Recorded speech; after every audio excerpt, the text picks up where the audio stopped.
Ryan Trenger here, Class A Pro. I'm recording, and we're taking a look at the recent John Deere Classic winner, JT Poston. Pretty cool. He came out of nowhere to win here, but if you look at his form, there's no surprise. He's got his arms in the triangle position. He's got his V's here to his inner shoulder nicely. You can see one hand's there. This right hand's a little bit on the weaker side compared to, but they're basically both pointed to that inner right shoulder. A lot of good players do that. Ball position, maybe a little bit back in his stance, but he's tilting back a little bit here. I think his front foot could be a little bit more splayed open than it is. That helps players get through the ball usually. All right, now as he starts swinging here, let's take a look and see at some of the things he's doing with his swing. I've done over 35,000 golf lessons. I used to be a top teacher for Golf Tech for a lot of years, and so I've done lots of analysis. And so I'm going to give you my best here in terms of always analyzing all these top players. A lot of these players are like cats. If you flip them over and you drop them, they land on their feet. Where dogs, as you know, don't. That doesn't happen so easily.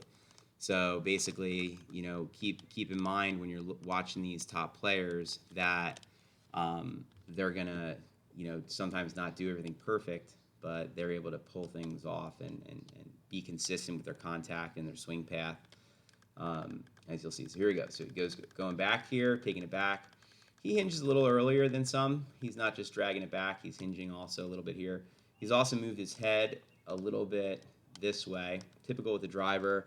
A little bit of this with the driver is not bad because usually then you'll catch the ball more in the upswing. But he may need to slide back to get to it. I like students to keep their head and their spine angle consistent as they take the club back here. All right, so let's see here as he keeps going back. You can see as he gets to about chest high, he does have an obtuse angle here. So he isn't hinging that much, but a little bit going back. His hips moved off that line, right? Then, let's see here, as he gets up to the top, right? His head's almost in the same spot. Real nice pivot. You can see here he's made a good shoulder turn. His back's facing the target. His hips have pivoted around this way. Usually he went 90-degree shoulder turn, 45-degree hip turn. He's probably turned more than 90 degrees here.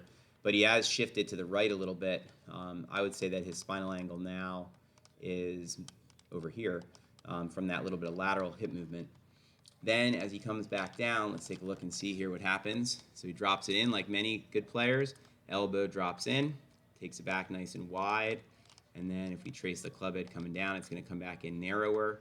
See how that elbow's coming in. His left hip, if we look again here on the downswing, he had to shift his hip back to the left. So he's shifting his weight laterally here and bringing his elbow in.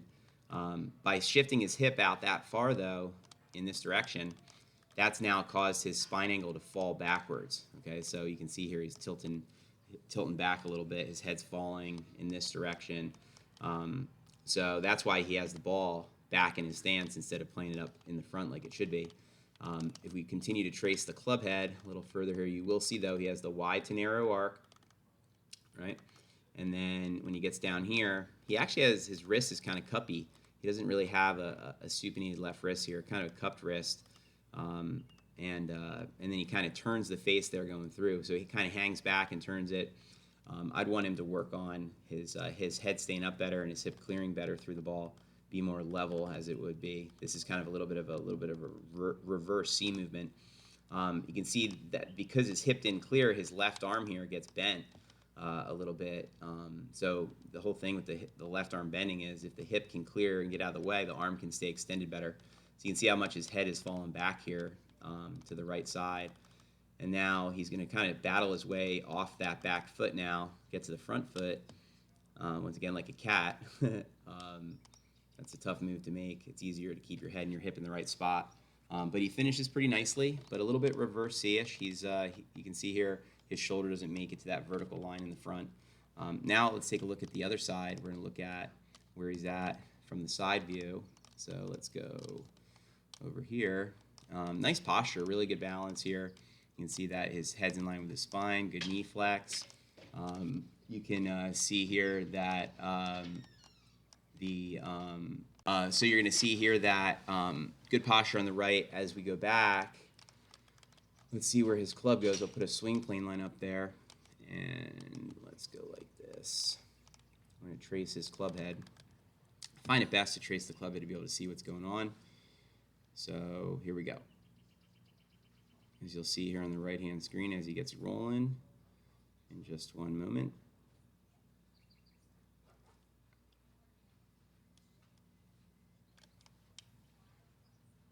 There he goes. All right, so you're going to see here he takes it back, pretty straight back. He's rolling that toe up early. You can see here that face is a little bit open. Tries to play a fade, I'm sure, then. Doesn't like to miss it left, I bet. And then you'll see here he does take it back straight, though. That club face is turned open a little bit. Then up here to the top, let's see, good balance, good head position, kept his knee flex. His wrist has a little bit of a cup in the wrist. It's gotten a little bit flatter, but there is still a tiny bit of cup in the wrist here at the top. But look at that, great balance, good knee flex. He's kept his posture the same, as you'll see right here. Spine angle the same, knee flex the same, right? A little bit of cup in that wrist there. I'd want his wrist a little flatter maybe. But this recipe is working for him, obviously, since he just won. And then you're going to see here as he comes back down, let's see what happens here. He's going to bring the club down from the inside like all the good players do, which means he's swinging inside out to the right. You'll see the club come down underneath the line he took it back on, right? And so here, again, great balance. He's not falling forward. You can see his head and his butt are still in the same spot here. And the club's going to come back down this line here on the way in. And then you can see where's his balance toward the back. His butt's on that line. His head didn't go forward. He's countering the force of the club nicely. And then, as you can see, he gets going through the ball. He's going to stay in his posture where his head and his butt are going to stay in the same spot through the shot. And then after that, he's going to get off his back foot. But he definitely struggles to get off his back foot. He definitely needs to work a little bit more on that to even get more consistent. But obviously, this was good enough to win. And that's JT Poston's swing.